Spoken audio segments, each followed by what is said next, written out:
అసెంబ్లీలో తెలుగుదేశం పార్టీని ఇరుకున పెట్టే విధంగా బీజేపీ ఎమ్మెల్యే కొన్ని ప్రశ్నలు కూడా సంధించాడు. విద్యాశాఖ మంత్రి నారా లోకేష్ నాయుడు గారికి సూటి ప్రశ్నలు సంధించాడు బీజేపీ ఎమ్మెల్యే పార్థసారథి. పార్థసారథి అంటే అదోని ఎమ్మెల్యే, కర్నూలు జిల్లా అదోని ఎమ్మెల్యే పార్థసారథి గారు విద్యాశాఖ మంత్రి నారా లోకేష్ గారిని ఆయన అంటే ఆ శాఖకు సంబంధించి కొన్ని ప్రశ్నలు కూడా గుప్పించాడు.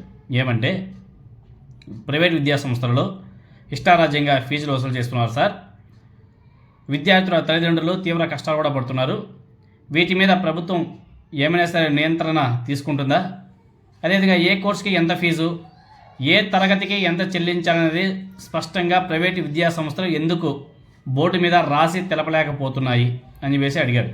తర్వాత రెండోది, సరైన వసతులు ఆట స్థలాలు లేకుండా ఇరుకు గదులలో ప్రైవేటు విద్యా సంస్థలు నడుస్తున్నాయి, అగ్నిమాపక అనుమతులు కూడా దాదాపు 50% విద్యా సంస్థలకు లేవు, ప్రభుత్వాలు ఎలా అనుమతిస్తున్నాయని చెప్పేసి కూడా ఆయన ప్రశ్నించాడు.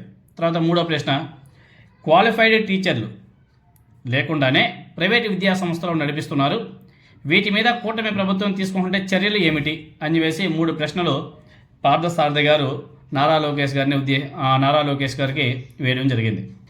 పార్థసారథి గారు ఎమ్మెల్యే గారు, మీరు వచ్చే ఎన్నికల నాటికల్లా తెలుగుదేశం పార్టీని ఎలాగైనా సరే వదిలేయాలనుకుంటే వదిలేయండి, నష్టం వచ్చింది ఏం లేదు. అంతేగాని ఇలాంటి ప్రశ్నలు వేసి పూర్తిగా తెలుగుదేశం పార్టీని ఇరుకుని పెట్టి ఇబ్బంది పెడితే ఎలా ఉంటుంది చెప్పండి. మీరు అంటే అదోని ఎమ్మెల్యే పార్థసారథి గారు బీజేపీ ఎమ్మెల్యే, ఈ బీజేపీ పార్టీ పవన్ కళ్యాణ్తో కలిసి వచ్చే ఎన్నికలకు వెళ్ళాలనేసి అనుకుంటే వెళ్ళచ్చు. తెలుగుదేశం పార్టీతో మాకు పని ఏంటనేది మీ ఉద్దేశం కావచ్చేమో, అందుకని చెప్పేసి ఇలా ప్రశ్న కూడా సంధిస్తున్నట్టుగా. కానీ మొన్ననే ఈ రాష్ట్రానికి మరో 15 ఏళ్ల పాటు చంద్రబాబు నాయుడు గారు ముఖ్యమంత్రిగా ఉండాలని చెప్పేసి పవన్ కళ్యాణ్ గారు అసెంబ్లీ సాక్షిగా తమ ఒప్పందాన్ని కూడా రెన్యువల్ చేసుకున్నాడు. వీళ్ళ యొక్క పవిత్ర బంధాన్ని విడదీయడం మీ తరం కాదు. కాబట్టి ఇలాంటి ప్రశ్నలు వేసే ముందు 1-2 సార్లు ఆలోచన చేసుకొని వేయాలి. ఇంకా అసలు విషయానికి వస్తే, కార్పొరేట్ విద్య వైద్యం ప్రభుత్వ బాధ్యత కాదు అని చెప్పేసి గతంలో నారా చంద్రబాబు నాయుడు గారు చాలా స్పష్టంగా చెప్పాడు. అదేవిధంగా కార్పొరేట్ విద్య వైద్య సంస్థలకు ఆ మాఫియాకు చమరగీతం పాడి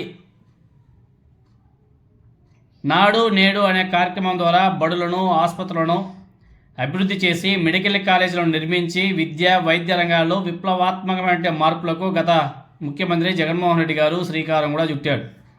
తద్వారా నాణ్యమైన విద్యను వైద్యాన్ని పేదలకు కూడా చేరువ చేశాడు జగన్మోహన్ రెడ్డి గారు.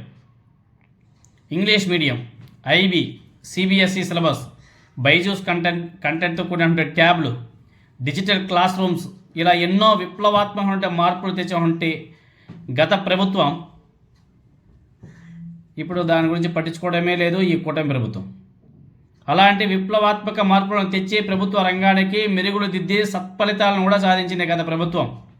దీంతోనే కార్పొరేట్ మాఫియా మరియు దానికి కొమ్ము కాసి ఉంటే కొందరు ప్రబుద్ధులు గుండెలు బాదుకొని గగ్గోలు పెట్టారు, కోర్టులలో కేసులు వేశారు, కూటమి పార్టీలతో కలిసి జగన్మోహన్ రెడ్డి గారి మీద నిందలు వేశారు, ఆ పార్టీ మీద ఆ ప్రభుత్వం మీద కూడా నిందలు వేశారు.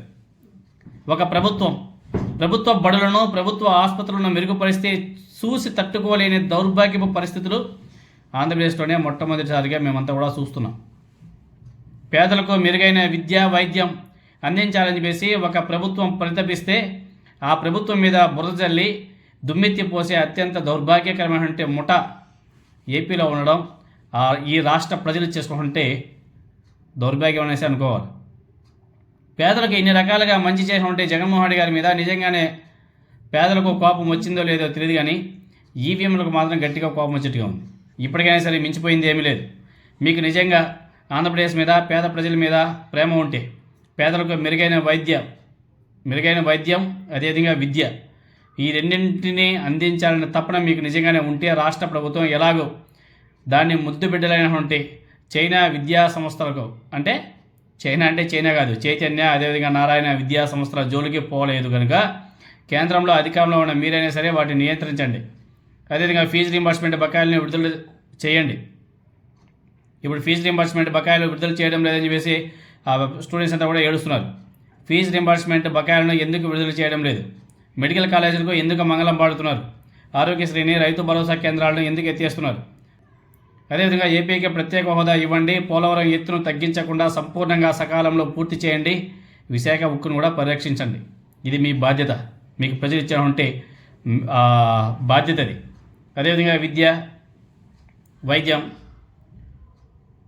సేద్యం ఈ రంగాల్లో విప్లవాత్మక మార్పులు తెచ్చిన జగన్మోహన్ రెడ్డి గారి మీద మీరు అభినందించకపోయినా పర్వాలేదు, కానీ ప్రజలకు మంచి చేయాలన్న సంకల్పంతో ముందుకు వెళ్ళినటువంటి జగన్మోహన్ రెడ్డి గారిని అడ్డుకుంటున్నటువంటి ఒక దుర్మార్గపు మాఫియాతో మీరు చేతులు కలపకుండా ఉంటే చాలు.